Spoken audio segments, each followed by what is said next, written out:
আমরা বাঙালিরা খেতে যেমন ভালোবাসি, ঘুরে বেড়াতেও প্রচণ্ড ভালোবাসি। Hello everyone, welcome to a brand new vlog of Pulse and bits.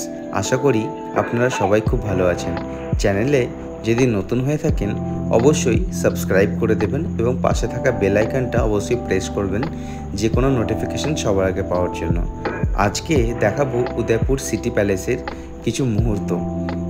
Last ডিসেম্বরে আমি উদয়পুরে সিটি প্যালেস ভিজিট করেছিলাম এবং এই সময়টাতে এখানে যত রকম ট্যুরিস্ট বিভিন্ন জায়গা থেকে দেশ বিদেশ থেকে আসেন এবং এই জায়গাটার আনন্দ উপভোগ করেন।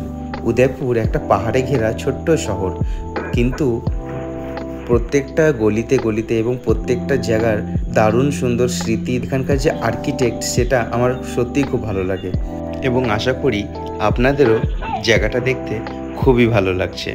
উদয়পুর সিটি প্যালেসে এটা হলো এন্ট্রি দিয়ে সোজা ঢুকে গেলে তারপরেই রাজার যত স্মৃতিসৌধ, রাজা রানীর তার নিজস্ব ঘর এবং সমস্ত কিছু। সবথেকে ভালো লাগে এই যে ছোট ছোট একদম একজন যাওয়ার মতন সিঁড়ি। এই সিঁড়িগুলো দিয়ে দুজনে যাওয়া একেবারেই অসম্ভব।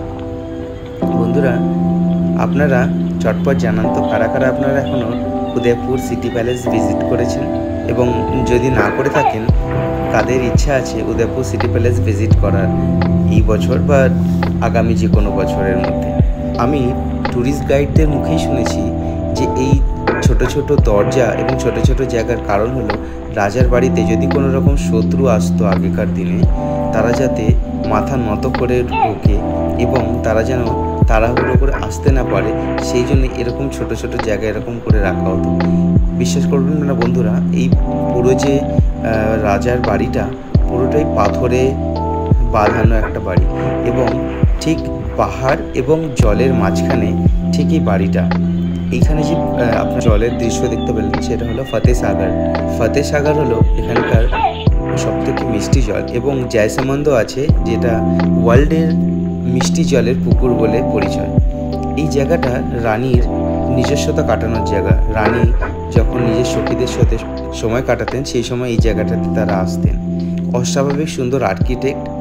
আপনারা, আমি কথা দিচ্ছি, আপনারা যদি একবার আসেন চোখ ফেরাতে পারবেন না, এত সুন্দর দৃশ্যগুলো। ভিডিওটা যদি ভালো লেগে থাকে অবশ্যই সাবস্ক্রাইব করবেন, চ্যানেলটা লাইক করবেন এবং আর কি ভিডিও দেখতে চান উদয়পুরের অবশ্যই লিখে জানাবেন। আজকের জন্য টাটা, দেখা হবে পরের আরেকটি ভিডিওতে।